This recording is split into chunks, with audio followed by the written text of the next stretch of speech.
Dimulai Pak. Nggih, monggo. Bismillahirrahmanirrahim. Assalamualaikum warahmatullahi wabarakatuh. Waalaikumsalam warahmatullahi wabarakatuh. Pemirsa, saya saat ini bersama dengan Bapak Kasmani, yang adalah Ketua PPDI, Persatuan Perangkat Desa Indonesia Kabupaten Ponorogo. Itu pun kabar Pak sehat nih? Sehat, alhamdulillah. Sehat walafiat. Panjenengan sehat? Alhamdulillah. Ngapunten nggih, enggak ketelepon Pak. Nggih, mboten napa-napa, monggo. Pak Kasmani, kita hari ini akan berbincang tentang, kita akan tahu Pak, hari ini 25 September, insya Allah 20 Oktober besok 21 ya, itu kita akan memasuki babak baru kepemimpinan nasional. Ini 10 tahun Pak Jokowi dan 21 Oktober besok Pak Prabowo Subianto sebagai presiden. Pak Kasmani, ini saya ingin telepon berbincang saja. Kira-kira Pak 10 tahun ini kok perjalanannya Pak Jokowi menurut panjenengan sebagai warga negara Indonesia, sebagai perangkat desa, sebagai tokoh masyarakat, seperti apa Pak Jokowi?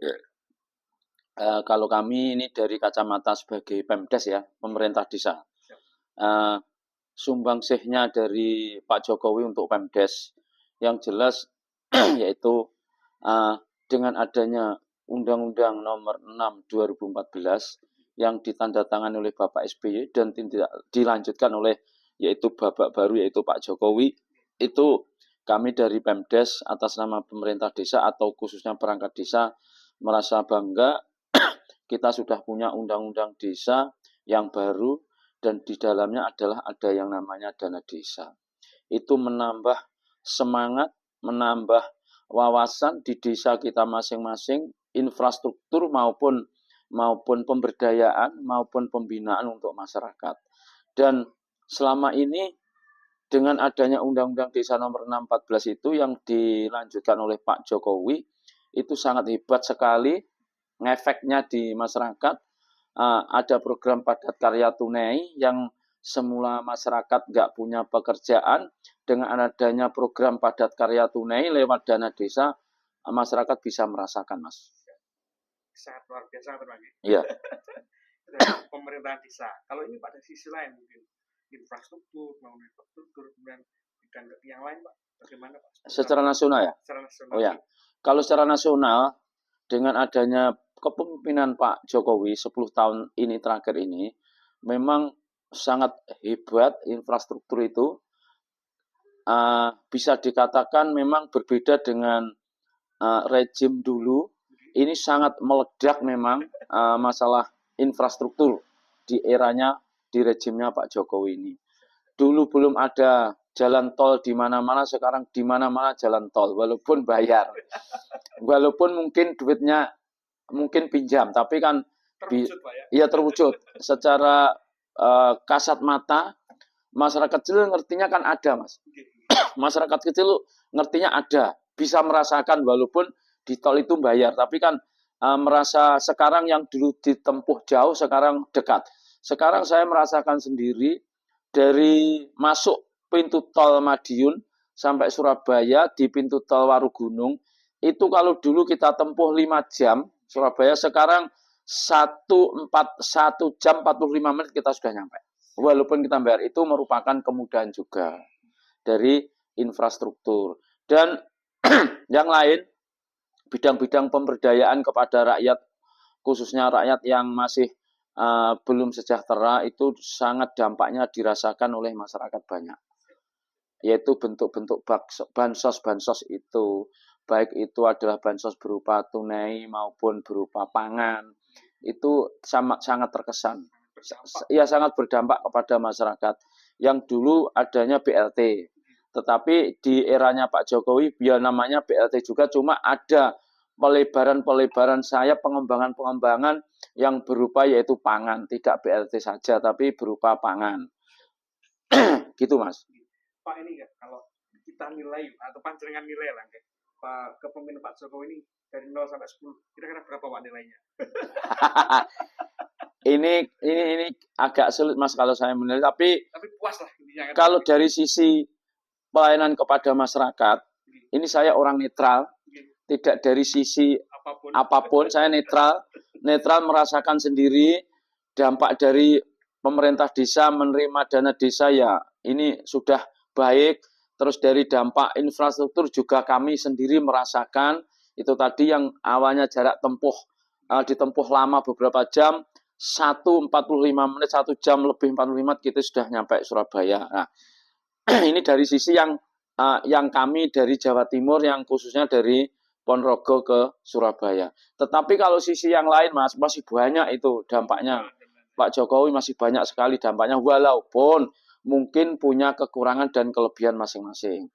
Ada kekurangan di sana sini tetap ada, tetapi secara mayoritas kalau saya merasakan Pak Jokowi ini bisa dapat dirasakan dalam 10 tahun walaupun di sisi lain mungkin ada yang kurang.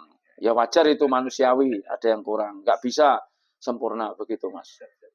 Terus kita kan tahu Pak ya, presiden terpilih adalah Pak Prabowo Subianto. Kira-kira Bapak mendukung Pak? Iya, mendukung. Nanti kalau nggak mendukung repot Pak ya. Nah, harapan apa Pak dari pemerintahan baru nanti Pak Prabowo dan Mas Gibran dari sudut pandang Pak Kasmani, Ketua PPDI Ponorogo? Begini Mas, saya menaruh harapan besar kepada Pak Prabowo. Jadi ini sudah baik, yang baik harus dipertahankan, yang kurang baik diperbaiki. Itu harapan saya. Nah, apa yang kurang baik? Ya, masih banyak memang, tetapi ini sudah baik, yang baik dipertahankan, yang kurang baik diperbaiki. Contoh Mas,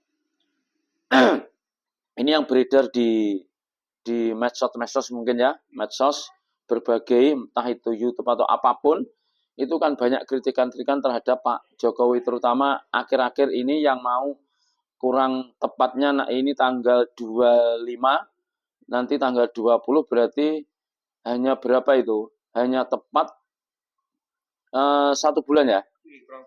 1 bulan ini kan Pak Jokowi sudah purna karena masa jabatannya habis diganti oleh Pak Prabowo. Saya penuh harapan ke Pak Prabowo untuk memperbaiki kekurangan Pak Jokowi. Khususnya begini Mas. Khususnya kebocoran-kebocoran APBN itu harus ditekan. Karena apa? Kalau nanti tidak ditekan oleh Pak Prabowo yang nanti tanggal 20 insya Allah dilantik sebagai presiden terpilih, menjadi presiden, itu nanti malah semakin semrawut kalau tidak harus diberantas itu. Korupsi berarti Pak ya?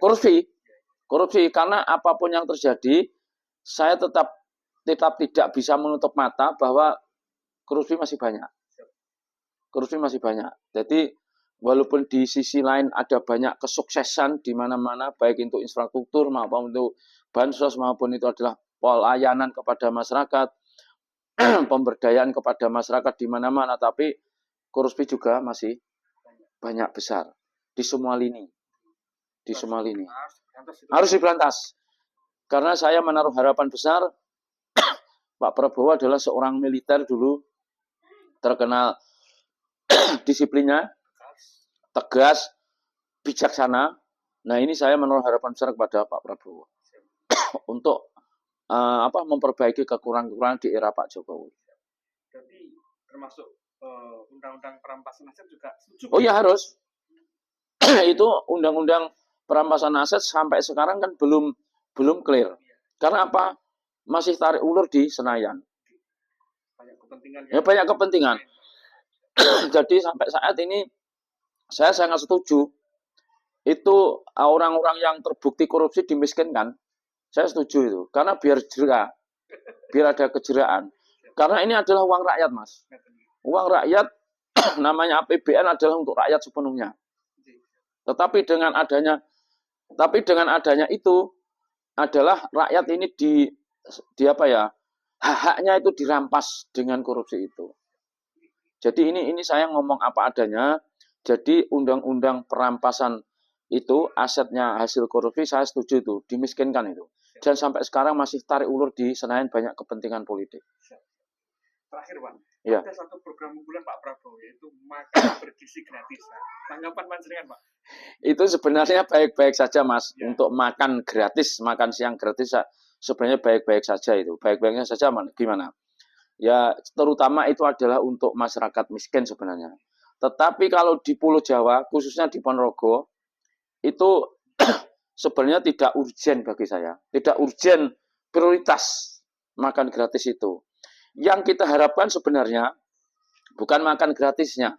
Bagaimana masyarakat miskin itu bisa dientaskan, tapi dengan cara memberi kesibukan yang menghasilkan uang, biar untuk bisa kebutuhan sehari-hari. Kalau saya itu, Mas. Tetapi memang sulit itu, Mas. Sulit itu. Bagaimana orang ini diberdayakan, yang miskin itu diberdayakan supaya orang miskin ini tidak tidak ngejipke istilahnya, tidak hanya kepengen setiap bulan bansos, tetapi diberi kesibukan, diberi pekerjaan tapi mandiri, diberi modal yang sekiranya orang miskin itu yang asalnya itu adalah belum punya pekerjaan tetap, dia diberi kesibukan usaha usaha kecil-kecilan yang akhirnya setiap hari menghasilkan uang untuk hidup secara mandiri, tidak tergantung bansos. Karena kalau tergantung bansos, Mas, itu adalah pendidikan yang kurang baik. Iya, pendidikan yang kurang baik, pendidikan membuat orang malas. Ini maaf, saya, maaf. Ini pandangan saya seperti itu. Begitu. Oke, terima kasih banyak, Pak. Oh ya, terima kasih, Mas. Sekali, mudah-mudahan sehat terus. Amin, amin. Amin, panjenengan juga sehat. Amin, panjenengan juga sehat ya. Waalaikumsalam warahmatullahi wabarakatuh. Ya. Dan kita akhiri pertemuan kita hari ini. Assalamualaikum warahmatullahi wabarakatuh. Waalaikumsalam.